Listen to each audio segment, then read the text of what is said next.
اعوذ باللہ من الشیطان الرجیم بسم اللہ الرحمن الرحیم السلام علیکم۔ کل ہم پڑھ رہے تھے چوتھی صورت یعنی زبر زیر پیش میں سے کسی ایک کو دوسرے کی جگہ پہ پڑھ دینا۔ 3 صورتیں مکمل ہو گئی ہیں۔ یہ لحن جلی چاہتی ہے۔ لحن جلی کی تعریف کیا تھی؟ ایسی غلطی جس میں حرف بدلے، معنی بدلے یا نہ بدلے، یہ وہ چاہتی ہے۔ ٹھیک ہے، تو آج ہم پڑھنے لگے چوتھی صورت۔ ٹھیک ہے، چوتھی صورت کیا تھی؟ زبر زیر پیش اور جزم، یہ 4 چیزیں ہیں۔ زبر زیر پیش اور جزم، پورے قرآن پاک میں یہ 4 چیزیں ہی استعمال ہوتی ہیں۔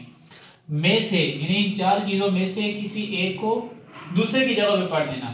ٹھیک ہے، یہ 4 چیزیں، ان چاروں میں سے کسی ایک کو دوسرے کی جگہ پہ پڑھ دینا۔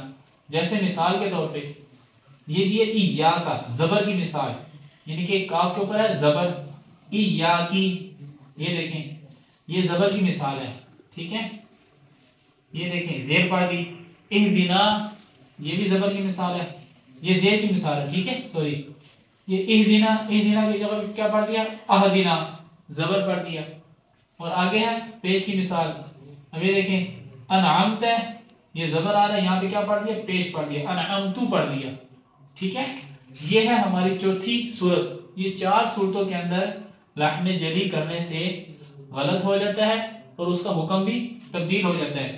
آگے ہم پڑھ رہے تھے کہ سیمبل، یہ جو زبر زیر پیش اور جزم ہے، ان کی نشانیاں کیا ہیں اور عربی میں ان کے نام کیا ہیں، یہ دیکھیں۔ آج ہم پڑھ رہے ہیں عربی میں ان کو کیا کہتے ہیں۔ زبر کو عربی میں کیا کہتے ہیں؟